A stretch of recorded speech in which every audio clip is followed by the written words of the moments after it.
ప్రార్థన చేసుకుందామండి. పరిశుద్ధుడైన మా ప్రభా, మీకు స్తోత్రాలు వందనాలు చెల్లించుకుంటున్నాము. మహోన్నతుడా మా ప్రభానే యేసు, మిమ్మల్ని స్తుతిస్తూ ఉన్నామయ్యా.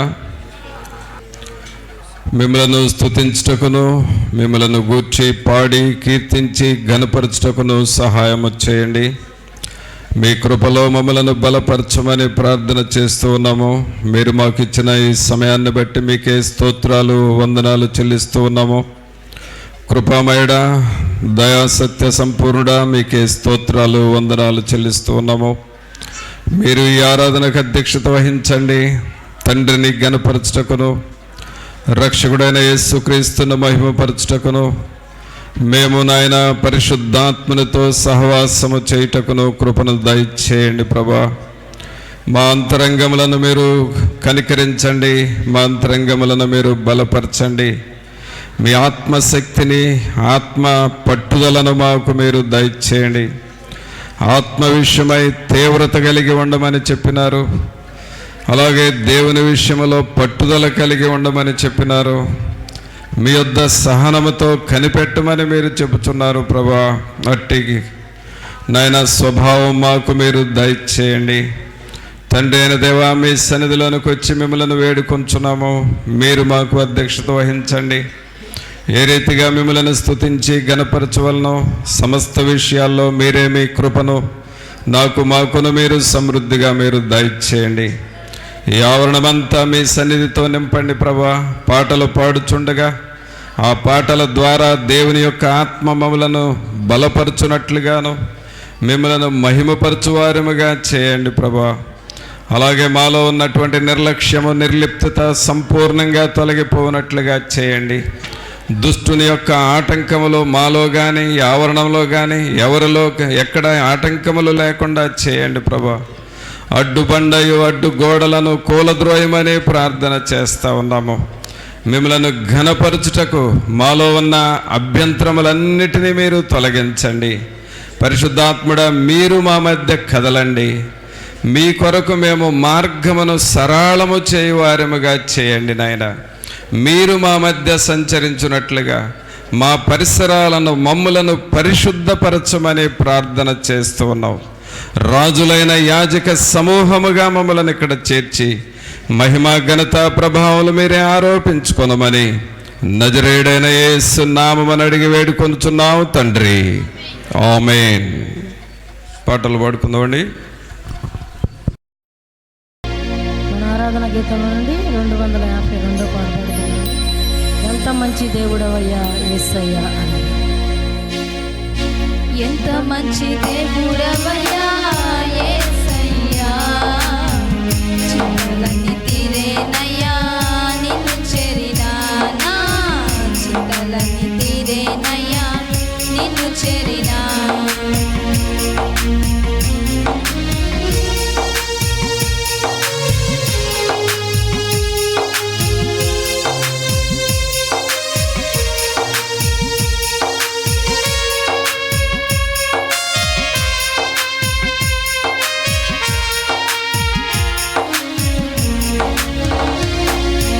సంతోషం ఎక్కడ ఉందని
చేరినా నా చింతలని తీరేనయ్యా నిన్ను చేరినా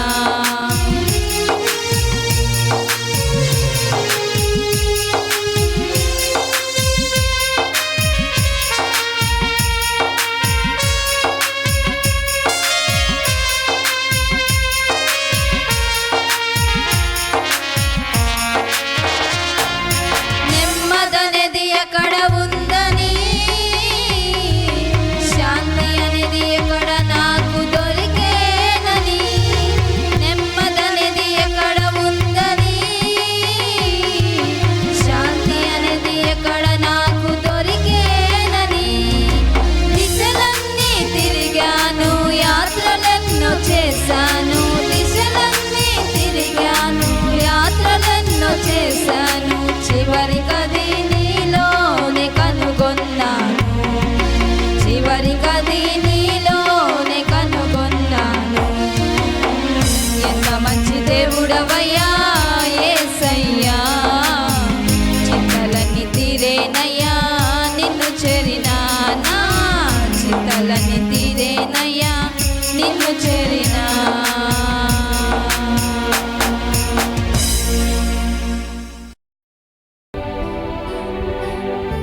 మీకు స్తోత్రాలు, మీకు వందనాలు చెల్లిస్తూ ఉన్నాము.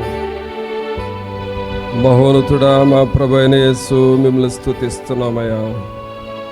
మమ్మల్ని ప్రేమించి మీరిచ్చిన ఈ సమయాన్ని బట్టి మిమ్మల్ని స్తుతిస్తూ ఉన్నాము. మీరు మాతో ఉన్నప్పుడు మాకు ఏ విధమైన అలసట ఉండదు, కలత ఉండదు, కలవరము ఉండదు. నిబ్బరము, ధైర్యము, సంతోషము, సమాధానమే మాతో ఉంటుంది. ప్రభు అయిన యేసు మీ పాదాల దగ్గరకు వచ్చి మొరపెడుతూ ఉన్నాము. మీ సన్నిధి మాతో ఉంచి మీ వాక్యము ద్వారా మాతో మీరు మాట్లాడమని నజరేయుడైన యేసు నామమున అడిగి వేడుకొనుచున్నాము తండ్రి.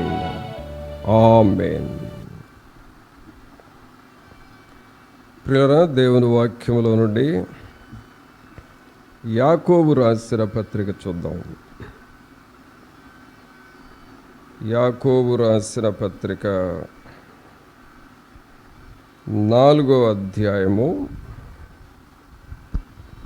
8వ వచనం చదువుదాం. దేవుని యొద్దకు రండి.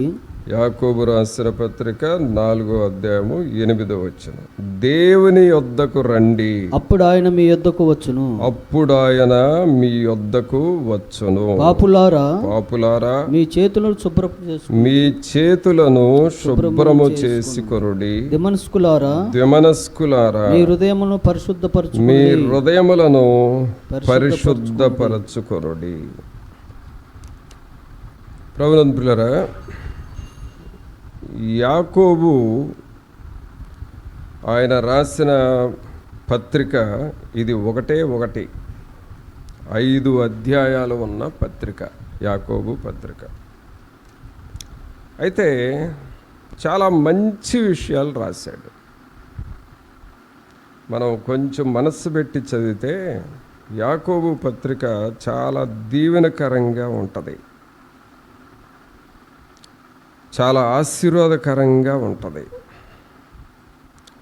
యాకోబు ప్రస్తావించిన విషయాలు మనం చూస్తే దేవుని దగ్గర ఏమున్నదో అది తేటగా మనకు చెబుతున్నాడు.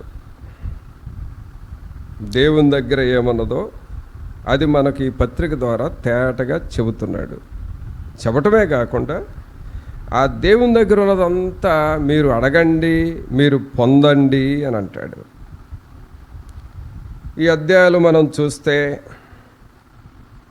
దేవుని దగ్గర ఏముంది అని అంటే జ్ఞానం ఉంది అని చెప్పాడు మొదటి అధ్యాయంలో.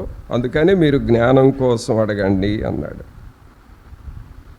తర్వాత దేవుని దగ్గర ఏముంది అని చూస్తే జీవకిరీటం ఉంది, కాబట్టి మీరు జీవకిరీటం పొందుకోండి అని అంటాడు. ఇలాగే ఈ 5 అధ్యాయాలు మనం చదువుతూ ఉంటే దేవుని దగ్గర ఏముంది అని అంటే స్వస్థత ఉంది, మీరు స్వస్థత పొందుకోండి అని అంటాడు. అంటే దేవుని దగ్గర జ్ఞానం ఉంది, దేవుని దగ్గర జీవకిరీటం ఉంది, దేవుని దగ్గర స్వస్థత ఉన్నది, దేవుని దగ్గర ఐశ్వర్యం ఉంది. కాబట్టి వీటన్నిటిని మీరు పొందుకోండి అని యాకోబు తన ప్రజలకు చెబుతూ ఉన్నాడు. ఇక చివరికి ఇప్పుడు మనం చదివిన 8వ వచనంలో ఏమంటాడంటే, ఇవన్నీ పొందుకోవటానికి మీరు అసలు దేవుని దగ్గరకు రండి అని అంటున్నాడు. ఎక్కడికి రావాలంటే మనం దేవుని దగ్గరకు రావాలి. అందుకని 8వ వచనంలో ఏమని రాశాడంటే, దేవుని యొద్దకు రండి, అప్పుడు ఆయన మీ యొద్దకు వచ్చును. ఇది ఎలాంటిది అని అంటే, దేవుడు ఒక ప్రక్కనే ఉన్నట్లుగా, అలాగే మనం ప్రజలు మరొక ప్రక్కగా ఉన్నట్లుగా. అంటే ఈ సైడు గోడ వైపు ప్రజలుంటే, ఆ సైడు గోడ వైపు దేవుడు ఉంటే ఏమంటున్నాడంటే, ఇక్కడ దేవుడు నిలబడే స్థలం, మీరందరూ దేవుని దగ్గరకు రండి అంటున్నాడు. అంటే ఆ గోడ దగ్గర ఉన్న వాళ్ళందరినీ ఇక్కడికి రమ్మని అంటున్నాడు యాకోబు.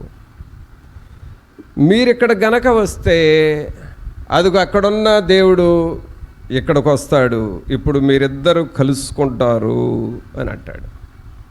అది ఈ వాక్యం. దేవుని యొద్దకు మీరు రండి, అప్పుడు ఆయన మీ యొద్దకు వచ్చును. ఎందుకు రావాలి దేవుని దగ్గరికి అని అంటే, మీకు జ్ఞానం కావాలి, జ్ఞానం వస్తుంది. మీకు ధైర్యం కావాలి, ధైర్యం ఇస్తాడు. మీకు ఆరోగ్యం కావాలి, ఆరోగ్యాన్ని ఇస్తాడు. మీకు దేవుని దగ్గర ఏది కావాలంటే అది ఇస్తాడు. అందుకని మీరు దేవుని దగ్గరకు రండి అంటున్నాడు. అయితే ఇప్పుడు ప్రశ్న ఏంటంటే, దేవుని దగ్గరకు రావటం అంటే ఏంటి? అసలు దేవుని దగ్గరకు రావటం అంటే ఏంటి? నేను కాంపిటేటివ్ ఎగ్జామ్స్ రాసే రోజుల్లో, అంటే స్టూడెంట్గా ఉన్న రోజుల్లో, మధ్యాహ్నం 2 గంటలకు అనుకుంటా ఎగ్జామ్. ఆ రోజు నేను రాయబోయే ఎగ్జామ్ ఆదివారం. అయితే ఆదివారం ప్రార్థన పోగొట్టుకోకూడదు. రాయాల్సింది ఎక్కడ? గుంటూరులో. ఆదివారం ప్రార్థన పోగొట్టుకోకూడదు. ఇక్కడ నేను మా జంపంలో ప్రేయర్ చూసుకొని వెళ్ళలేను అక్కడ ఎగ్జామ్ టైంకి. అందుకని ఉదయమే వెళ్ళిపోయి ఏదన్నా ఒక చర్చికి ఆ ప్రేయర్ టైంలో ఉందామని అక్కడ ప్రేయర్ చూసుకొని ఎగ్జామ్ రాద్దామని అన్నట్లుగా వెళ్ళా. ఎక్కడికి వెళ్ళాలో, ఎక్కడ ఏ చర్చి ఉందో నాకు ఆ రోజుల్లో అసలు ఏమీ తెలియదు అక్కడ. సరే నేనేం చేశానంటే, ఆదివారం కదా, ఒక పెద్ద ఆవిడ, అంటే ఒక మా అమ్మ వయస్సు టైము, అది వయస్సు ఏజ్ అది, ఆమె కొంతమంది పిల్లల్ని తీసుకొని, అందరి చేతుల్లో బైబిల్ ఉంది, అందరి చేతిలో బైబిల్ ఉంది. వాళ్ళు బైబిల్ తీసుకొని రోడ్డునే నడిచి వెళుతుంటే, నేను సరే వాళ్ళు బైబిల్ తీసుకొని ఎక్కడో చర్చికి వెళుతున్నారు కాబట్టి వాళ్ళని వెంబడిద్దాము. నేను అమ్మ మీ చర్చి ఎక్కడ అని నేను అడగదలుచుకోలేదు, వాళ్ళు ఎటుపోతే అటు పోదాంలేనని వాళ్ళని వెంబడిస్తున్నా.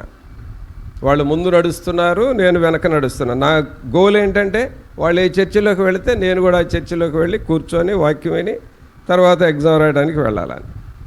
వీళ్ళని నేను వెంబడిస్తామంటే వీళ్ళు వెళుతూ వెళుతూ వెళుతూ వెళుతూ, అది సమ్మరు, ఈత చెట్ల దగ్గరికి వెళ్ళారు వీళ్ళు. ఏ చెట్లు? ఈత చెట్లు. అక్కడ బాగా ఈతకాయలు పండి క్రింద పడి ఉంటాయి. వాళ్ళు ఇప్పుడు పండిపోయిన కాయలన్నీ అందరూ వంగొని ఆ చెట్ల చుట్టూ చేరి కాయలు ఏరుకుంటున్నారు, వాటిని బుట్టలో వేసుకుంటున్నారు, వాటిని కొన్ని తింటున్నారు. ఇప్పుడు నేనేం చేయాలో నాకు అర్థం కాల. నేనేంటి వాళ్ళని గోలు పెట్టుకున్నా, వాళ్ళు ఎటు వెళ్తే అటు వెళ్ళాలని. సరే అయినా పర్వాలేదులే వస్తాలని రోడ్డు మీద నిలబడితే వాళ్ళు ఈతకాయలే ఏరుకుంటున్నారు తప్ప ప్రార్థనకు వెళదామన్న మనసు పోయింది. సరే చూశాను. ఇంకొంచెం మరలా వాళ్ళు వచ్చి బయలుదేరి వెళ్ళేటప్పుడు, సరే చర్చి దగ్గరలో ఉందేమో, చర్చికి టైం కాక అలాంటి చేస్తున్నారేమో అని అనుకున్నా. ఇంకొంచెం సేపటికి వాళ్ళు ఈ సమ్మర్లో దొరుకుతాయి చూడండి కాయలు, సింతమ్మ కాయలు, ఆ చెట్ల దగ్గరికి వెళ్ళారు. అక్కడ కాయలు కోసుకుంటున్నారు. ఇక నాకేమనిపించిందంటే వీళ్ళు దేవుని దగ్గరకని బయలుదేరారు, కానీ మధ్యలో ఏమైపోయారు, వీళ్ళు డైవర్ట్ అయిపోయారు. ఇక లాభం లేదని వాళ్ళని వదిలేసి. ప్రభునంతులారా, అసలు దేవుని దగ్గరికి రావటం అంటే ఏంటి? అసలు ఏదో బైబిల్ తీసుకొని బయలుదేరి వెళతా ఉంటే దేవుని దగ్గరికి వెళ్ళినట్టేనా? లేకపోతే బైబిల్ తీసుకొని దేవుని సన్నిధికి వెళ్ళి కాసేపు కూర్చొని వస్తే అయిపోయినట్టేనా? ఒక సహోదరుడు అన్నాడు, అన్నా మొత్తం మీద చర్చికి వెళ్ళొచ్చానన్నా అన్నాడు. ఇదేందో చాలా గ్రేట్గా చెప్పాడు, మొత్తం మీద అంటున్నాడు. మొత్తం మీద చర్చికి వెళ్ళొచ్చాను అని అంటే, ఏం బ్రదర్ అలా చెప్పావంటే, నేను స్టార్టింగ్లోనే మాది 7:30కే ప్రేయరు, వెళ్ళాలని చాలా ట్రై చేశా, ఎంత ట్రై చేసినా పాటలు అయిపోయినాయి, మా పాస్టర్ గారు వాక్యం చెప్పడం అయిపోయింది, కనీసం ఆఖరిగా చందా పాట పాడుతున్నారు, అప్పుడన్నా వెళ్ళి చందా వేసానన్నా, అదే నాకు గ్రేట్ అన్నాడు. ప్రియరా, అసలు దేవుని దగ్గరికి రావడం అంటే ఏంటి? అసలు ఇక్కడ దేవుని వాక్యం ఏం చెబుతా ఉంది? దేవుని యొద్దకు రండి, అప్పుడు ఆయన మీ యొద్దకు వచ్చును. ప్రియరా, ఇప్పుడు దేవుని దగ్గరకు రావడం అంటే ఎవరి ఒపీనియన్ వాళ్ళు ఫాలో అవుతున్నారండి. సండే వెళ్ళొస్తే చాలని, ఏదో కొంచెం ప్రార్థన చేసుకుంటే చాలని, లేక ఆన్లైన్లో మెసేజ్ వింటే చాలని, లేక దారిలో వెళుతూ కొంచెంసేపు ప్రార్థన చేసుకుంటే చాలని, లేక ప్రార్థనకని బయలు వెళ్ళాము, మరి ఏ వెహికల్ ప్రాబ్లం వచ్చేసింది, వెళ్ళాలనుకున్నాము, వెహికల్ ప్రాబ్లం వచ్చింది, అందువలన వెళ్ళలేకపోయాం, చాలు వెళ్ళినట్టే అని తృప్తి పడటం. రకరకాల ఒపీనియన్స్ ఉంటున్నాయండి ప్రజల్లో.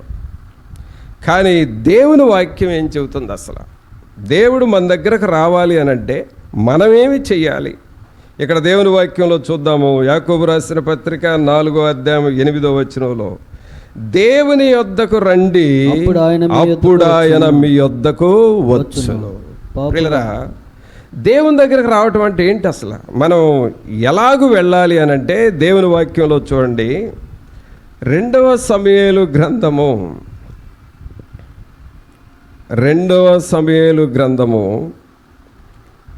2వ అధ్యాయము 2వ సమూయేలు గ్రంథము 2వ అధ్యాయము 1వ వచనం చదువుదామండి. 1వ వచనం. ఇది జరిగిన తరువాత యూదా పట్టణములలోనికి నేను పోదునా అని విచారణ చేయగా, దావీదు యెహోవా యొద్ద విచారణ చేయగా, పోవచ్చునని యెహోవా అతనికి సెలవిచ్చెను. నేను పోవలసిన స్థలమేదని దావీదు మనవి చేయగా, హెబ్రోనుకు పొమ్మని ఆయన సెలవిచ్చెను. ప్రభునందులారా, ఇక్కడ దేవుని యొద్దకు రావటం అంటే, దేవుని యొద్దకు రండి, అప్పుడు ఆయన మీ యొద్దకు వచ్చును. దేవుని దగ్గరకు రావటం అంటే ఏమిటంటే, ఇక్కడ దావీదు గారు దేవునితో మాట్లాడుతూ ఉన్నాడు. ఏమని మాట్లాడుతున్నాడంటే, యోధా పట్టణములలోనికి నేను పోదునా, యోధా పట్టణములోనికి నేను పోదునా అంటే నన్ను వెళ్ళమంటావా అని ఎవరిని అడిగాడు? దేవుణ్ణి అడిగాడు. అంటే తాను ఎక్కడికి వెళ్ళవలసింది, ఏ పట్టణానికి వెళ్ళాలి, అలాగే ఎప్పుడు వెళ్ళాలి, ఈ విషయాలు దేవునిని అడుగుతా ఉన్నాడు. యోధా పట్టణంలోనికి నేను పోదునా అని దావీదు యెహోవా యొద్ద విచారణ చేయగా. అంటే దేవుని దగ్గరకు రావటం అంటే ఏమిటంటే, మనం ఎక్కడికి వెళ్ళాలి,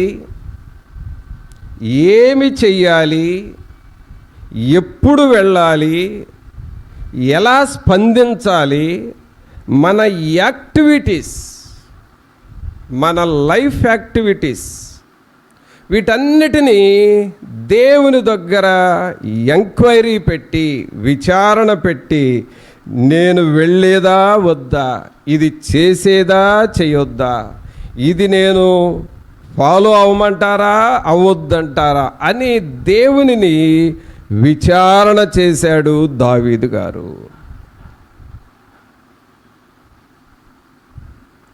ఇదండి దేవుని దగ్గరకు రావటం అంటే దేవుని దగ్గరకు రావటం అంటే మన యాక్టివిటీస్, డైలీ లైఫ్లో జరిగే మన ప్రయాణాలు, మనం తీసుకునే డెసిషన్స్, అలాగే మనం ఫాలో అప్ చేసే రూల్స్, ఇవన్నీ మీకు ఇష్టమా కాదా, నన్ను చేయమంటారా వద్దంటారా, ఇది నన్ను ఫాలో అవ్వమంటారా వద్దంటారా అని దేవునిని అడుగుతా వచ్చాడు దావీదు. దేవుని దగ్గరకు రావటం అంటే మనం అలాగూ దేవునిని అడుగుతూ ఉండాలి. తర్వాత ఏమంటాడంటే, దేవుడు ఏమన్నాడు చూడండి, యెహోవా యొద్ద విచారణ చేయగా దేవుడు ఏమంటున్నాడంటే పోవచ్చును అని యెహోవా అతనికి సెలవిచ్చాను. నేను వెళ్ళేదా అని దావీదు గారు అడిగితే దేవుడు ఏమంటున్నాడు, నువ్వు పోవచ్చు. నేను వెళ్ళేదా అనేది దావీదు గారు అడిగాడు, నువ్వు పోవచ్చు అని దేవుడు చెప్పాడు. అది దేవుని దగ్గరకు రావటము. దేవుడు అప్పుడు ఆయన మీ యొద్దకు వచ్చును అంటే ఇదండి కరెక్ట్ మీనింగ్. నేను వెళ్ళేదా, నేను పోవచ్చా అని దావీదు అడిగితే నీవు పోవచ్చు అని చెప్పాడు. ఫస్ట్ దావీదు దేవుని దగ్గరకు వచ్చాడు, దేవుడు దావీదు దగ్గరకు వచ్చి నువ్వు వెళ్ళొచ్చు అన్నాడు. తర్వాత రెండవ ప్రశ్న వేశాడు. 2వ వచనంలో ఏమనుందంటే, నేను పోవలసిన స్థలమేదని దావీదు మనవి చేయగా హెబ్రోనుకు పొమ్మని ఆయన సెలవిచ్చాను. ఫస్ట్ నేను ఎక్కడికి వెళ్ళాలి అని అడిగాడు. రెండవది నేను పోవలసిన స్థలం ఏంటి, నేను ఏ స్థలానికి వెళ్ళమంటావు ప్రభు అని దావీదు గారు దేవుణ్ణి అడిగితే దేవుడు ఏమంటున్నాడంటే హెబ్రోనుకు వెళ్ళు అని చెప్పాడు. ప్రియరా, ఈ మొదటి 2 వచనాలు మనం చదువుతూ ఉంటే మనం అక్కడ యాకోబు రాసిన పత్రిక 4:8 చదివాం కదా, దేవుని యొద్దకు రండి అప్పుడు ఆయన మీ యొద్దకు వచ్చు. దావీదు గారు ఇక్కడ కరెక్ట్ ఎగ్జాంపుల్గా మనకు కనబడుతున్నాడు. ఎక్కడికి వెళ్ళమంటారు, పోయేదా వద్దా అని అడిగితే నువ్వు వెళ్ళు అన్నాడు దేవుడు. నువ్వు వెళ్ళవలసిన స్థలం ఏంటి, నేను వెళ్ళాల్సిన స్థలం ఏంటి అని అంటే హెబ్రోనుకు వెళ్ళు అని దేవుడు చెప్పాడు. అనగా మన జీవితంలో ఏ పనులు చేస్తున్నా, ఎలాంటి నిర్ణయాలు తీసుకుంటున్నా ఇది చేయమంటారా వద్దంటారా, ఇక్కడికి వెళ్ళమంటారా వెళ్ళొద్దంటారా, ఈ పనిని చేయాలా చేయకూడదా అని దేవుని దగ్గర అడగటము, అడిగి దేవుడు చెప్పింది చేయటమే అదండి కరెక్ట్గా దేవుని దగ్గరకు రావటం అంటే. అంతేగాని మన ఇష్టం వచ్చింది చేసి నువ్వు తోడుగా ఉండు అని అనకూడదు. మన ఇష్టం వచ్చినట్లుగా వెళ్ళి నువ్వు ఇక్కడ నాతో ఉండు అని మనం అనకూడదు. దావీదులాగా నేను వెళ్ళేదా వెళ్ళొద్దా, ఒకవేళ నువ్వు వెళ్ళమంటే ఏ స్థలంలోనికి వెళ్ళమంటావు అని ప్రభువుని అడిగి ప్రభు చిత్తము తెలుసుకొని మనం చేయటమే దేవుని దగ్గరకు రండి అప్పుడు ఆయన మీ యొద్దకు వచ్చును అని అంటే అర్థము. కావున మన నిత్య జీవితంలో దేవుని దగ్గరకు రావటం అనేది మనం నేర్చుకోవాలి. తర్వాత దేవుని దగ్గరకు రావటం అంటే అర్థం ఏంటంటే, జకర్యా గ్రంథం చూడండి ఒక్కసారి. జకర్యా గ్రంథము 1వ అధ్యాయము, జకర్యా గ్రంథము 1వ అధ్యాయము 3వ వచనం చదువుదాం. కాబట్టి నీవు వారితో ఇట్లనము, సైన్యములకు అధిపతియగు యెహోవా సెలవిచ్చునదేమనగా, మీరు నా తట్టు తిరిగిన ఎడల నేను మీ తట్టు తిరుగుదునని సైన్యములకు అధిపతియగు యెహోవా సెలవిచ్చుచున్నాడు. ఇదే సైన్యములకు అధిపతియగు యెహోవా వాక్కు. ప్రియరా గమనించండి, దేవుని యొద్దకు రావటం అంటే ఇక్కడ జకర్యా ఏమంటున్నాడంటే, మీరు నా తట్టు, అంటే దేవుడు చెప్పుచున్న మాటను జకర్యా రాస్తున్నాడు. సైన్యములకు అధిపతియగు యెహోవా సెలవిచ్చున్నదేమనగా, మీరు నా తట్టు తిరిగిన ఎడల నేను మీ తట్టు తిరుగుతాను అని యెహోవా సెలవిచ్చుచున్నాడు. ఎటు తిరగాలంటే మనం దేవుని తట్టు మనం తిరగాలి. అంటే దేవుని దగ్గరకు రావటం అంటే ఏమిటంటే దేవుని వైపు మనం చూస్తూ ఉండాలి. దేవుడు ఏం మాట్లాడతాడా, దేవుడు నన్ను ఎలాగూ నడిపిస్తాడా, దేవుని యొక్క వాక్యము ద్వారా ప్రభు నాతో ఎలా మాట్లాడతాడా, అలాగే ఎలాగో ఆదివారం ఆరాధనలో కూర్చున్నప్పుడు ఈరోజు నన్ను ప్రభు ఎలాగూ దర్శించబోతున్నాడు, ఎలాగూ మాట్లాడబోతున్నాడు, ఏ వాక్యం ద్వారా నన్ను హెచ్చరించబోతున్నాడు అనే ఒక ఆశ కలిగి ఆయన తట్టు మనం చూస్తూ ఉండాలి. దేవుని వైపు చూడాలి. మీరు నా తట్టు తిరిగిన ఎడల నేను మీ తట్టు తిరుగుదును. మన హృదయాలు ఎప్పుడు కూడా దేవుని వైపు చూస్తూ ఉండాలి. ప్రభు నాతో ఏం మాట్లాడతాడు, ఈరోజు ప్రభు నన్ను ఎలాగూ నడిపిస్తాడు, నా కుటుంబానికి ఏం చెప్పనై ఉన్నాడు, ఎలాంటి బ్లెస్సింగ్ ఇవ్వబోతున్నాడు, దేవుని తట్టు మనం తిరగాలి. అబ్రహాం గారింటికి దేవదూతలు వచ్చారు మిట్ట మధ్యాహ్నం సమయంలో. దేవదూతలు వచ్చినప్పుడు అబ్రహాం గారు చేసిన పని ఏమిటంటే, ఆ దేవదూతల్ని, ఆ ముగ్గురు మనుషుల్ని చూసి చాలా దూరం, కంటి చూపు ఎంతవరకు చూడగలదు అంత దూరంలో చూసి, వాళ్ళు అబ్రహాం గారి దగ్గరికి వస్తున్నాడు అన్న సంగతి తెలుసుకొని ఆయన వారి కోసం పరిగెత్తడం ప్రారంభించాడు. వాళ్ళే వస్తారులే, మా ఇంటి దగ్గరికే కదా, మా గుడారం దగ్గరికే కదా వచ్చేది, వాళ్ళే వస్తారులే అని అనుకోలేదండి. వాళ్ళను చూశాడు, అలాగ పరిగెత్తుకుంటా వెళతా ఉన్నాడు. మీరు నా తట్టు తిరిగిన ఎడల నేను మీ తట్టు తిరుగుతాను.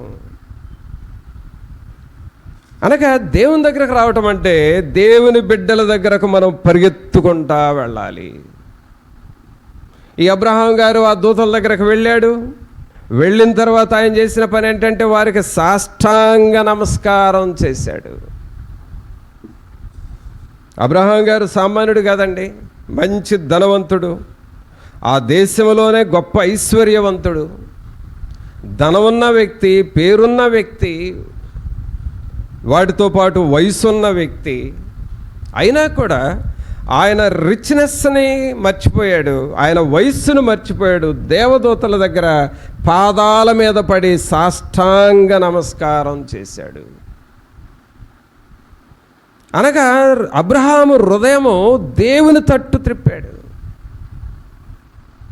అంతేకాదు ఏమంటున్నాడు, అయ్యలారా, ప్రభువా నీ కటాక్షము మా మీదకి రానివ్వండి. అక్కడ మా ఇంటికి రండి అని అంటలేదు, అయ్యలారా మీ కటాక్షం నా మీదకి రానివ్వండి. ఇప్పుడు నీ దాసుని దాటిపోవద్దు, దయచేసి మా ఇంటికి రండి అని ప్రాధేయపడతా ఉన్నాడు. అబ్రహాం అలాగూ సాష్టాంగ నమస్కారం చేసి ప్రాధేయపడి ఆ దేవదూతల్ని ఇంటికి తెచ్చుకున్నాడు. ఈ దేవదూతలు అబ్రహాం గారి ఇంటికి వెళ్ళారు. ఇలాగూ అబ్రహాం గారు దేవుని తట్టు తిరిగాడు.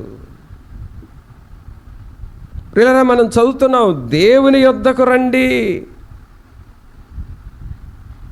ఎలా వస్తున్నావు? మనకు తెలిసిన నాలెడ్జ్తో వస్తున్నావా? బైబిల్ తీసుకొని చర్చికి వెళ్ళి రావటం, అది దేవుని దగ్గరకు పోయి రావటమే.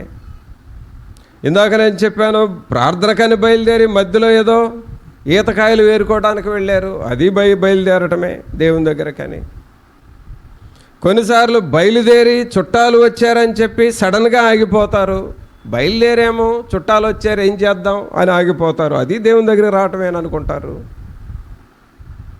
దేవుని దగ్గరికి అనుకున్నాం, సడన్గా ఏదో ఆరోగ్యం బాగాలేదు మానేసి కూర్చున్నాం, అది దేవుని దగ్గరికి వెళ్ళాలనుకున్నా వెళ్ళలేకపోయామని అనుకుంటా ఉంటారు. ఏది కరెక్ట్ అసలు? దేవుని దగ్గరకు రండి, అప్పుడు ఆయన మీ వద్దకు వచ్చును. మనము దేవుని దగ్గరికి ఎందుకు వెళ్ళాలి అనంటే, దావీదులాగా దేవుని దగ్గర విచారణ చేయటానికి వెళ్ళాలి. మన కుటుంబ విషయాలు, మన పిల్లల విషయం దేవుని దగ్గర విచారణ చేయాలి. అలాగే అబ్రహాము మరి దేవుని దగ్గరికి ఎలాగ వెళ్ళాడంటే, ఆ దూతల దగ్గర సాష్టాంగపడి వాళ్ళకి నమస్కారం చేసి, మీ కటాక్షం నా మీదకి రానివ్వండి అని వాళ్ళను బ్రతిమలాడి ఇంటికి తీసుకొని వెళ్ళాడు. జకర్యాలో మనం ఏం చదివాం? మీరు నా తట్టు తిరిగిన ఎడల నేను మీ తట్టు తిరుగుతాను.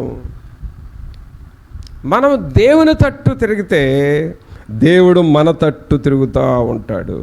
కావున ప్రభువును పిల్లరా, దేవుని వద్దకు రావటం అంటే ఇలాగూ జరగాలి. అంతేకాదు, ఇలాగూ దేవుని దగ్గరకు వచ్చినప్పుడు వాళ్ళకి ఏం జరిగింది? ఇందాక మనం చదువుకున్న వాక్యమే మరొకసారి చూద్దాం. 2వ సమూయేలు గ్రంథము 2వ అధ్యాయము, 2వ సమూయేలు గ్రంథము 2వ అధ్యాయము 1వ వచనంలో మనం చూస్తే, ప్రభా నేను ఈ పట్టణంలోనికి పోదునా అని అడిగినప్పుడు దేవుడు ఏమన్నాడు? వెళ్ళు అన్నాడు. రెండవది, నేను పోవలసిన స్థలం ఏది అని దావీదు మనవి చేయగా హెబ్రోనుకు బొమ్మని చెప్పాడు. ఇలాగూ వీళ్ళిద్దరూ కలుసుకున్న తర్వాత ఇక్కడ జరిగిన విషయం ఏమిటి అనంటే, 4వ వచనం చూద్దాం. 4వ వచనం, అంతటా యోధావారు అక్కడికి వచ్చి యోధావారి మీద రాజుగా దావీదునకు పట్టాభిషేకము చేసిరి. ఆ రోజున ఏం జరిగిందంటే, దావీదునకు పట్టాభిషేకము జరిగింది. ఎందుకు ఈ పట్టాభిషేకం ఎందుకు ఇలాగ జరుగుతుంది అని అంటే, ప్రియులరా, దావీదు నేర్చుకుంది ఏంటంటే, దేవుని దగ్గరకు వెళ్ళాడు, దేవుడు ఆయన దగ్గరకు వచ్చాడు. దేవుడు ఆయన దగ్గరకు ఏ రూపంలో వచ్చాడు అని అంటే, పట్టాభిషేకం రూపంలో వచ్చాడు. ఏ రూపంలోనండి? పట్టాభిషేకం అంటే ఆ రాజ్యాన్ని పరిపాలించే బాధ్యతలు ఆయనకి ఇవ్వబడ్డాయి. ఇశ్రాయేలీలకు రాజుగా మారుతున్నాడు. ఆ పట్టాభిషేకం అంటే దేవుని దగ్గరకు వచ్చినప్పుడు, దేవుడు ఆయన దగ్గరకు వచ్చినప్పుడు ఆయనకి ఏం జరిగిందంటే పట్టాభిషేకం జరిగింది. అలాగే ఇప్పుడు అబ్రహామును గురించి మనం విన్నాం. మీరు నా తట్టు తిరిగిన ఎడల నేను మీ తట్టు తిరుగుతాను. అబ్రహాము దేవుని తట్టు తిరిగాడు, దేవుడు కూడా అబ్రహాము తట్టు తిరిగాడు. అప్పుడు జరిగిన పని ఏమిటి అనంటే, ఆ దూతలు అబ్రహాము దగ్గరికి ఇంటికి వెళ్ళి ఆయన పెట్టిన భోజనం చేసిన తర్వాత ఆ కుటుంబాన్ని దీవించారు. ఏమనంటే, మీదటికి మరొక సంవత్సరానికి మేము మీ ఇంటికి వస్తాము, అప్పటికి మీకు కుమారుడు కలుగునుగాక అని చెప్పారు. అసలు ఎన్నో సంవత్సరాల నుండి అదే మాట కోసం ఎదురు చూస్తున్నారు అబ్రహాము శారాలు. కానీ ఎప్పుడైతే వీళ్ళ కుటుంబము దేవుని తట్టు తిరిగిందో, వాళ్ళకి ఏది కావాలని కోరుకుందో, ఏది కొరతగా ఉన్నదో ఆ కొరతను ఆ దేవదూతలు తీర్చారు. అది అండి దేవుని దగ్గరికి రావటం. ప్రభునంతులారా, అనగా మనం దేవుని దగ్గరకు వచ్చే విషయాల్లో వాక్యానుసారంగా దేవుని దగ్గరకు వెళితే గొప్ప కార్యాలు జరుగుతాయి మనలో. మనకు నచ్చిన రీతిగా దేవుని దగ్గరికి వెళితే వెళ్ళొచ్చామన్న సాటిస్ఫాక్షన్ మాత్రమే ఉంటుంది, గొప్ప కార్యాలు జరగవు. అందుకనే మనం ఎప్పుడు కూడా దేవుని దగ్గరికి ఎలాగూ రావాలంటే వాక్యానుసారముగా మనం వెళ్ళాలి. దావీదు ఎలాగూ దేవుని దగ్గర విచారణ జరిపి చివరికి పట్టాభిషేకం పొందాడు, అబ్రహాము గారు వాక్యానుసారముగా దేవుని బిడ్డల్ని గౌరవించి వారిని ఇంటికి చేర్చుకొని వారి ద్వారా మరి శాశ్వతమైన సంతానాన్ని ఎలాగో పొందారో, దేవుడు మన దగ్గరకు వచ్చినప్పుడు అలాంటి ఆశీర్వాదాలు మన దగ్గరకు వస్తాయి. అందుకనే దేవుని వాక్యంలో మనం చూస్తున్నాం, దేవుని యొద్దకు రండి, అప్పుడు ఆయన మీ యొద్దకు వచ్చును. కొన్నిసార్లు అండి దేవుని దగ్గరకు వచ్చి, ప్రభా మీరు మా దగ్గరకు రండి, నేను వచ్చాను నాయన మీరు కూడా మా దగ్గరకు రండి అని ప్రార్థన చేస్తూ ఉంటాం. అది కరెక్ట్ కాదా? నాకు మీ ఒపీనియన్ కావాలి. ఇప్పుడు మనం దేవుని సన్నిధికి వచ్చాం, ప్రభా నేను మీ సన్నిధికి వచ్చాను నాయన మీరు కూడా మా దగ్గరకు రండి అని అడుగుతాము. అది కరెక్ట్ కాదా? కరెక్టేనా అని అన్నవాళ్ళు ఎంతమంది, కరెక్ట్ కాదన్నవాళ్ళు ఎంతమంది? ఏది కరెక్ట్ అసలు దానిలో? మనం దేవుని సన్నిధికి వచ్చాం, ప్రభా నేను మీ సన్నిధికి వచ్చాను మీరు కూడా రండి మా ప్రార్థన ఆలకించండి అని అంటాం. కరెక్టేనా చెప్పండి?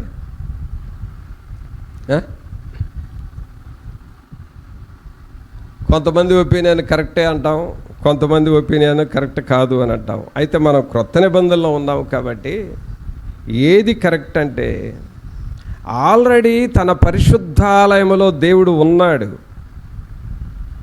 ఇప్పుడు మనం ఏ విభాగంలోకి వచ్చామంటే, మనం దేవుని దగ్గరికి వస్తే చాలు, ఆల్రెడీ దేవుడు అక్కడ ఉన్నాడు. మనం ఆయన తట్టు తిరిగితే ఆయన ఆల్రెడీ మన తట్టు తిరిగే ఉన్నాడు. మనం దేవుని దగ్గరకు వస్తే ఆల్రెడీ ఆయన మన దగ్గరే ఉన్నాడు. కాబట్టి దావీదు దేవుని దగ్గరకు వచ్చి పట్టాభిషేకం పొందాడు, అబ్రహాము దేవుని దగ్గరకు వచ్చి సంతానాన్ని పొందాడు. అలాగూ దేవుని ఆశీర్వాదాలు మనం దేవుని దగ్గరకు వచ్చి పొందుకోవాలి. తర్వాత దేవుని దగ్గరకు రావటం అంటే ఇంకొక వాక్యం చూద్దామా? హెబ్రీలకు రాసిన పత్రిక చూడండి. హెబ్రీలకు రాసిన పత్రిక 7వ అధ్యాయము. హెబ్రీలకు రాసిన పత్రిక 7వ అధ్యాయము 19వ వచనం చదువుదాం. 7:19 18 నుండి చదువుదాం. ఆ ధర్మశాస్త్రము దేనికి సంపూర్ణ సిద్ధి కలుగజేయలేదు గనుక ముందియబడిన ఆజ్ఞ బలహీనమైనందునను నిష్ప్రయోజనమైనందునను అది నివారణ చేయబడి ఉన్నది. అంతకంటే శ్రేష్టమైన నిరీక్షణ దాని వెంట ప్రవేశపెట్టబడెను. దీని ద్వారా దేవుని యొద్దకు మనము చేరుచున్నాము. ఒక్కసారి ఆ ఆఖరి లైన్ మనందరం అందాం. దీని ద్వారా దేవుని యొద్దకు మనము చేరుచున్నాము. దేవుని దగ్గరకు మనము చేరుచున్నాము అంటే దేవుని దగ్గరికి వెళుతున్నాం. దేవుని దగ్గరికి వెళుతున్నాం. ప్రియులరా, మీరు మీ పిల్లలను నడిపించేటప్పుడు ఏదైనా ఒక సెంటర్కో ఒక చోటకో మీరు తీసుకొని వెళ్ళాలంటే, మీరు ప్రయాణం చేసేటప్పుడు పిల్లలు మీతో కొంత ప్రయాణం చేస్తూ మిమ్మల్ని ఒక మాట అంటారు. ఏంటంటే, డాడీ ఎంతసేపు ప్రయాణం చేసి వచ్చాం, ఇంకెంత దూరం వెళ్ళాలి, ఇంకెంత దూరం ఉంది మనం వెళ్ళబోయేది అని అంటారు. అంటే వాళ్ళకి ఎప్పుడో కొంచెం విసుగుదల వచ్చినప్పుడు ఇంకెంత దూరం ఉంది, ఇంకెంతసేపు కూర్చోవాలి ఎట్లాగూ అని అంటారు. మీరేమంటారు?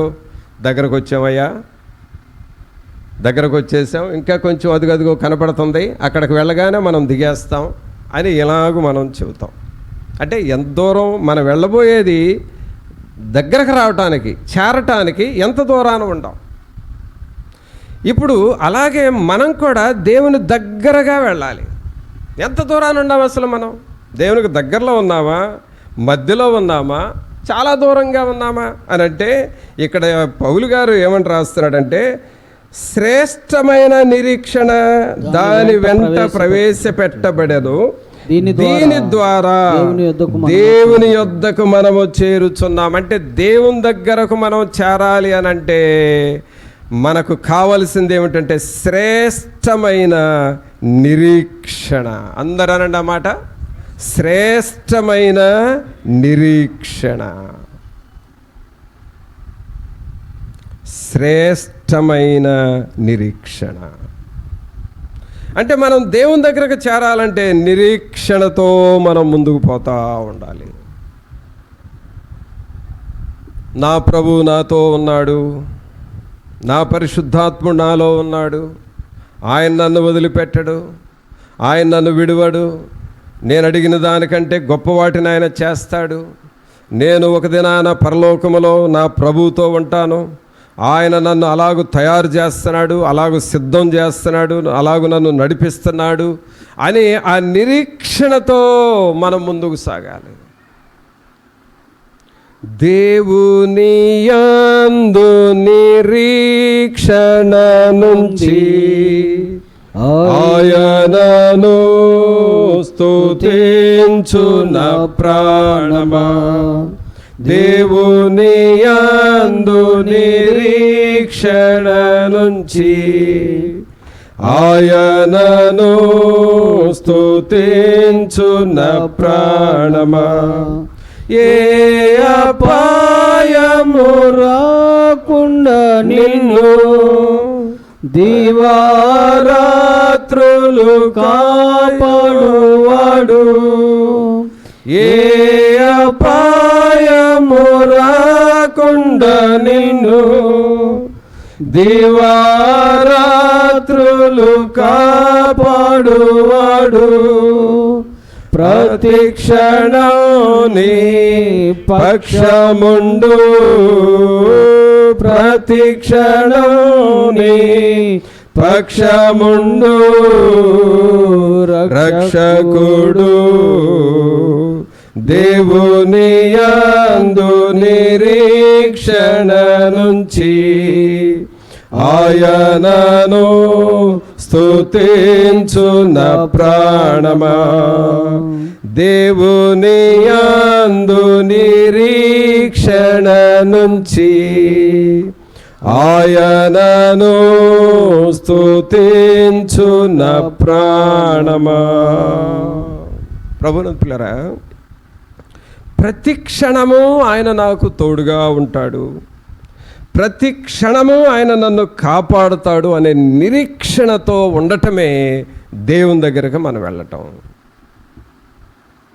నీ జీవితంలో అది ఎలాంటి పరిస్థితి అయినా సరే, అది ఎలాంటి సమస్య వచ్చి నీ మెడ మీద పడింది, నిన్ను కృంగదీస్తుందని భయపడినా సరే ఆయన నన్ను విడువడు, ఆ శోధన నా మీదకి రానివ్వడు, ఆ శోధన నా దరి చేరనివ్వడు అనే నిరీక్షణతో దేవుని మీద ఆధారపడినప్పుడు మనము దేవుని దగ్గరకు చేరుతూ ఉంటాము. అందుకనే పౌలు గారు రాస్తున్నాడు, శ్రేష్టమైన నిరీక్షణ. ఏ నిరీక్షణ అండి?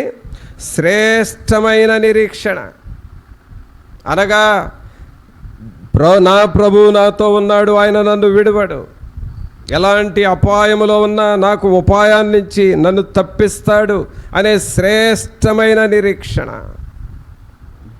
ఆ నిరీక్షణతో ఉన్నప్పుడు దీని ద్వారా దేవుని యొద్దకు మనము చేరుచున్నాము, దేవుని యొద్దకు మనము చేరుచున్నాము. ఒక సహోదరుడిని ఆపరేషన్ థియేటర్లోకి తీసుకొని వెళుతున్నారు. ఆపరేషన్ థియేటర్లోకి, అది చాలా సీరియస్ మ్యాటరు. ఆపరేషన్ చేస్తారు కానీ సక్సెస్ అవుతుందని గ్యారంటీ లేదు. ఆ ఫ్యామిలీ మెంబర్స్ ప్రార్థన చేసుకుంటున్నారు, ప్రభా నీవే కాపాడాలి అని. అలాగే తనకు తెలిసిన వాళ్ళందరి దగ్గరకు వచ్చారు. కానీ ఆ థియేటర్లోకి తీసుకొని వెళుతున్నప్పుడు ఆ సహోదరుడు తనను చూస్తున్న వాళ్ళతో, ఆయన మంచి దైవజనుడు, ఆయన అన్న మాట ఏమిటంటే, మీరు ఎందుకు భయపడతారు, ఎందుకు బాధపడతారు, జస్ట్ నేను లోపలికి వెళుతున్నాను అంతే, మరలా నేను బయటకు వస్తాను, మరలా నేను నా ప్రభు పని చేస్తాను. లోపలికి వెళ్ళాలి కాబట్టి వెళుతున్నాను, అక్కడ ఏం కాదు, నాకు ప్రభు నన్ను బయటికి తీసుకొస్తాడు, మరలా నన్ను ప్రభు వాడుకుంటాడు, అది నా నిరీక్షణ. కాబట్టి మీరు ధైర్యంగా ఉండండి అని ఆ పేషెంట్గా ఉన్న వ్యక్తి బయట వాళ్ళకి ధైర్యం చెప్పి లోపలికి వెళుతున్నాడు. పిల్లరా, దేవుని దగ్గరకు రావటం అంటే అన్ని పరిస్థితుల్లో ఒక శ్రేష్టమైన నిరీక్షణ నీకు ఉంటుంది. ఒక నిరీక్షణ అన్ని విషయాల్లో, ఫ్యామిలీ విషయాల్లో, పిల్లల విషయాల్లో, నువ్వు చేస్తున్న జాబ్ విషయంలో, నువ్వు చేసే బిజినెస్ విషయాల్లో, my God is with me, my God is with me, my God will bless me అనే నిరీక్షణతో నువ్వు జీవిస్తావు. అది బలహీనత అయినా సరే నా ప్రభువు నాకు బలముగా ఇస్తాడు. పౌలు గారు అదే అంటున్నాడు, నేను ఎప్పుడు బలహీనుడనో అప్పుడే నేను బలవంతుణ్ణి. ఎందుకు బలహీనత స్థితిలో నేను బలవంతుణ్ణని ఎందుకు చెప్పుకుంటున్నాడు అంటే అది నిరీక్షణ, హోప్. ఈ నిరీక్షణతో మనం దేవుని దగ్గరకు రావాలి. క్లియర్గా 3 విషయాలు చూసాం. ఒకటి, దేవుని దగ్గరకు రావటం అంటే దావీదు గారు ఏం చేశాడు? దేవుణ్ణి అడిగి, దేవుని దగ్గర విచారణ చేసి, దేవుడు వెళ్ళమన్న స్థలానికి వెళ్ళాడు, దేవుడు చేయమన్న పనిని చేశాడు. అప్పుడు దేవుడు నువ్వు వెళ్ళు, నేను నీకు తోడుకుంటానని చెప్పాడు. అలాగూ దావీదు గారు దేవుని దగ్గరకు వెళ్ళాడు. అలా దేవుని దగ్గరకు వెళ్ళినప్పుడు ఆయనకు రిజల్ట్ ఏంటంటే ఆ రోజునే ఆయనకి పట్టాభిషేకం జరిగింది. యాక్చువల్గా దావీదుకు తెలియదండి ఆ రోజు పట్టాభిషేకం చేస్తారని. దేవుడు వెళ్ళమన్నాడు, వెళ్ళాడు, అనుకోకుండా అక్కడ పట్టాభిషేకం జరిగింది. దేవుని దగ్గరకు రావటం ద్వారా అలాంటి వండర్స్ నీ జీవితంలో చూస్తావు. అలాగే రెండవ ఎగ్జాంపుల్గా, నా తట్టు మీరు తిరగండి, నేను మీ తట్టు తిరుగుతాను అని చూసాము జకరియా గ్రంథంలో. దానికి ఎగ్జాంపుల్ అబ్రహామును చూసాము. అబ్రహాము దేవుని తట్టు తిరిగాడు, దేవుని దూతల దగ్గరకు పరిగెత్తుకుంటూ వెళ్ళాడు. అయ్యలారా మీరు మా ఇంటికి రండి అని పిలుచుకున్నాడు. వారికి ఆతిథ్యం ఇచ్చాడు, వారు ఆయన దీవించారు. అది ఏ దీవెనంటే నీ ఐశ్వర్యం ఎక్కువగునుగాక అని దీవిస్తే అబ్రహాము శారాలు సాటిస్ఫై అయ్యేవాళ్ళు కాదండి. అవునా? వాళ్ళకి చాలా ఐశ్వర్యం ఉంది, ఇంకా మీరు ఐశ్వర్యవంతులగుదురుగాక అని దీవించిన ఉపయోగం ఏముంది? కరెక్ట్గా ఏది కావాలో అదే చెప్పారు వాళ్ళు. దేవుని దగ్గరకు వచ్చినప్పుడు పిల్లరా, నీకు ఉన్నదాన్ని దీవించడం కాదు, నీకు ఏది కొరతగా ఉందో దానిని దేవుడు దీవిస్తాడు. అందుకనే మీదటికి నీకు కుమారుడు కలుగునుగాక అని చెప్పారు. అది ఒక శాశ్వత సంతానంగా మారిపోయింది. దేవుడు అలాంటి సంతోషాన్ని ఇచ్చాడు. అలాగే 3వ విషయం హెబ్రీలకు రాసిన పత్రికలో చూసాము. దేవుని యొద్దకు రావటం అంటే శ్రేష్టమైన నిరీక్షణ మనం కలిగి ఉండాలి. మనం ఎప్పుడు కూడా నిరీక్షణ కలిగిన వారంగా ఉండాలి. మన ముఖాల్లోనే తెలుస్తుందండి అది. మన ముఖాలు చూసే చెప్పొచ్చు, face is the index of the mind అని మనకు ఉంది కదా ప్రొవర్బ్. కాబట్టి మన ముఖాల్లోనే, నీ ముఖంలో దిగులుందా నిరీక్షణ ఉందా అనేది తెలుస్తూ ఉంటుంది. నీ ముఖంలో నిరీక్షణ రావాలి అనంటే నీ హృదయంలో ప్రార్థన ఉండాలి, నీ హృదయంలో వాక్యం ఉండాలి, నీ హృదయంలో స్తుతి ఆరాధన ఉండాలి. అబ్రహాములాగా నువ్వు దేవునికి లోబడి దేవునిని గౌరవించాలి. ఇవన్నీ లోపలుంటే నీ ముఖములో నిరీక్షణ ఉంటుంది. నీ జీవితంలో కూడా శ్రేష్టమైనవి దేవుడు చేస్తాడు. అలాగూ మరి దేవుని దగ్గరకు మనం వస్తున్నామా? తర్వాత దేవుని దగ్గరికి రావటం అంటే మరొక వాక్యాన్ని కూడా చూద్దాం. హెబ్రీలకు రాసిన పత్రికలోనే 10వ అధ్యాయము, హెబ్రీలకు రాసిన పత్రికలోనే 10వ అధ్యాయము 22వ వచనం చూస్తే, మనస్సాక్షికి కల్మషము తోచకుండునట్లు ప్రోక్షింపబడిన హృదయము గలవారమును నిర్మలమైన ఉదకముతో స్నానము చేసిన శరీరములు గలవారమునై ఉండి విశ్వాస విషయములో సంపూర్ణ నిశ్చయత కలిగి యథార్థమైన హృదయముతో మనము దేవుని సన్నిధానమునకు చేరుదము. దేవుని దగ్గరికి రావటం అంటే అర్థం ఏంటంటే ఇక్కడ యథార్థమైన హృదయము. ఏ హృదయం అండి ఇది? యథార్థమైన హృదయం. నువ్వు దేవుని దగ్గరికి రావటం అంటే నీ హృదయములో యథార్థత ఉండాలి. ప్రభువునందు ప్రియులారా, దావీదు హృదయములో ఉన్న యథార్థతను బట్టి దావీదు వర్ధిల్లాడు. కొర్నేలిలో ఉన్న యథార్థతను బట్టి కొర్నేలి కుటుంబాన్ని దేవుడు దీవించాడు. అలాగే భక్తులైన వారి హృదయాల్లో యథార్థత ఉంది. ఆ యథార్థతను బట్టి వారు వర్ధిల్లారు, దీవించబడ్డారు. కాబట్టి దేవుని దగ్గరకు రావటం అంటే యథార్థ హృదయముతో రావాలి. మన హృదయములో యథార్థత, పవిత్రత, పరిశుద్ధత, దేవుని యందలి భయము, దేవుని యందలి అణకువ, దేవుని యందలి కృతజ్ఞత, ఇవన్నీ హృదయంలో ఉన్నప్పుడు మనము దేవుని సన్నిధిలోనికి వస్తాం. మరి అలాగూ మనం సిద్ధపడుతున్నామా? అలాగూ మనల్ని మనం దేవుని దగ్గరికి వస్తున్నామా? కాబట్టి మనం దేవుని దగ్గరికి వస్తూ ఉంటాం, కానీ మనకు తెలిసిన స్టేటస్ కాదు, మనకు తెలిసిన అండర్స్టాండింగ్ కాదండి రావాల్సింది. వాక్యం ఏం చెబుతుందో ఆ వాక్యము బేసిక్ చేసుకొని మనం దేవుని దగ్గరకు వస్తే గొప్ప ఆశీర్వాదాలు మనం చూస్తాం. కాబట్టి గొప్ప నిరీక్షణతో దేవుని దగ్గరకు రావాలి. అలాగే 4వ విషయంగా చూస్తే యథార్థమైన హృదయంతో దేవుని దగ్గరకు రావాలి. దావీదును ఇప్పుడు 4 విషయాలు చూసాం. దేవుని దగ్గరికి ఎవరెవరు ఎలా వచ్చారు. దావీదు గారేమో దేవుని దగ్గర విచారణ చేస్తూ వచ్చాడు, ఆశీర్వాదం పొందాడు. అబ్రహాము గారు దేవునిని గౌరవిస్తూ వచ్చాడు, దేవుని ఆశీర్వాదం పొందాడు. హెబ్రీలకు రాసిన పత్రికలో 2 విషయాలు చూసాం. ఒకటి, గొప్ప నిరీక్షణతో దేవుని దగ్గరికి రావాలి.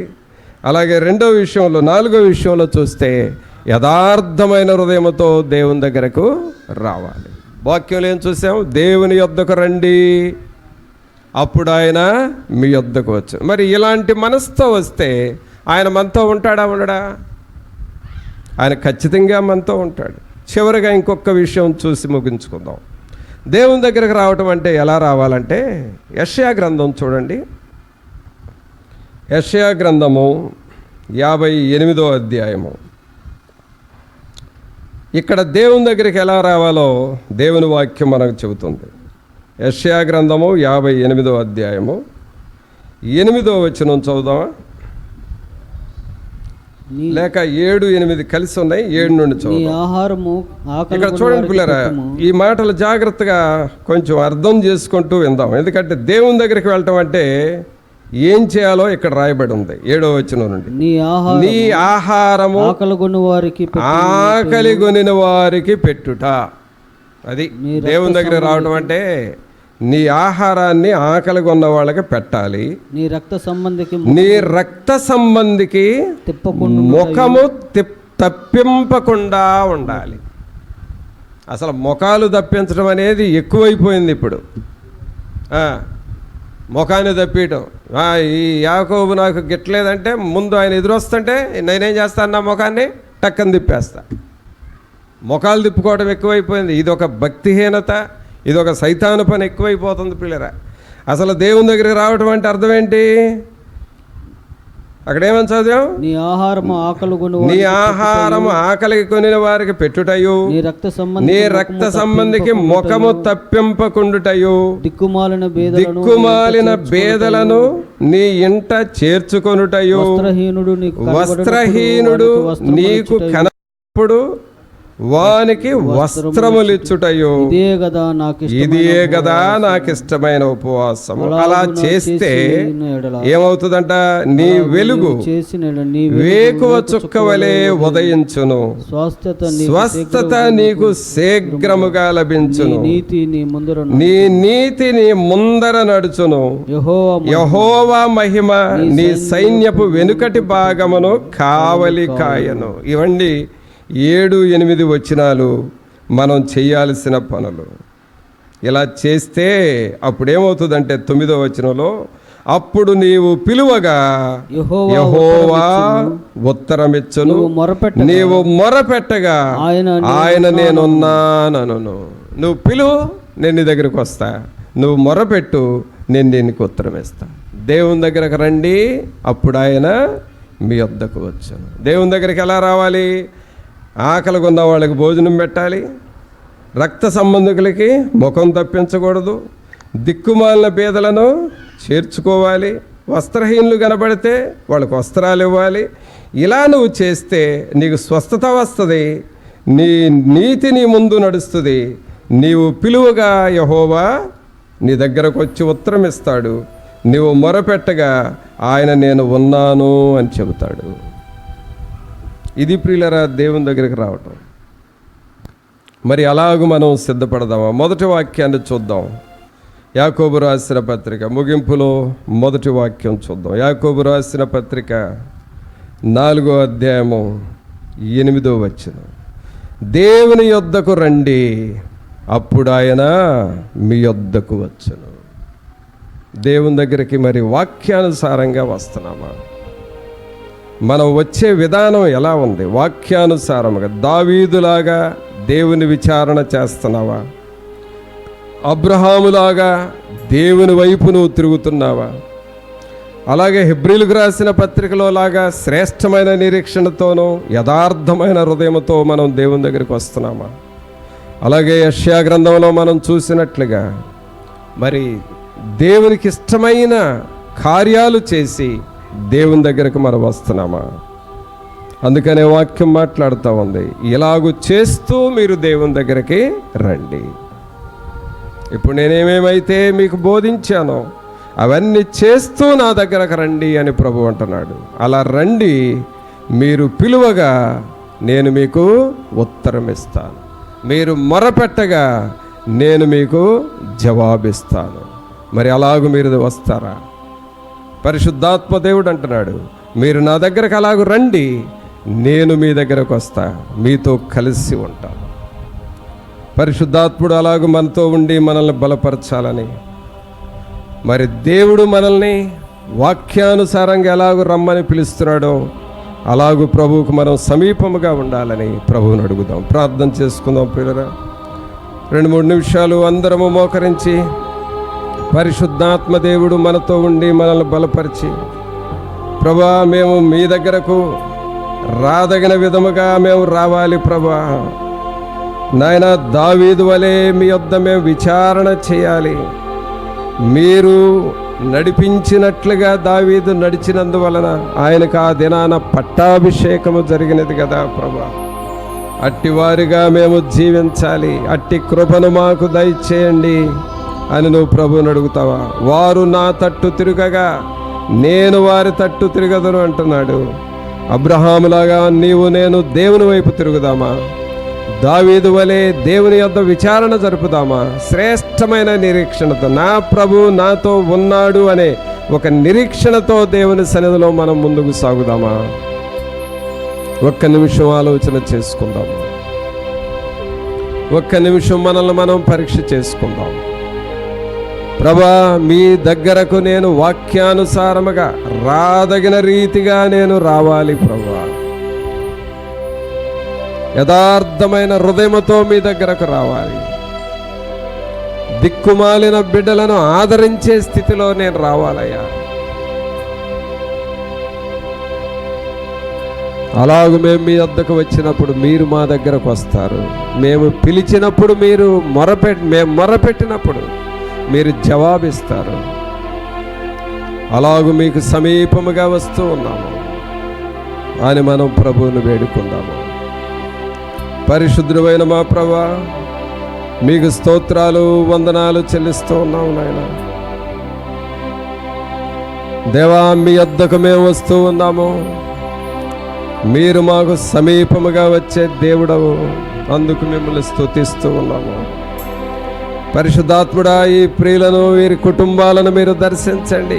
వీరందరూ మీ వద్దకు వాక్యానుసారముగా వచ్చు వారిగాను దేవుని యొక్క అభిషేకము, దేవుని ఆశీర్వాదము, దేవుని జవాబును పొందువారిగా మారాలి ప్రభువా.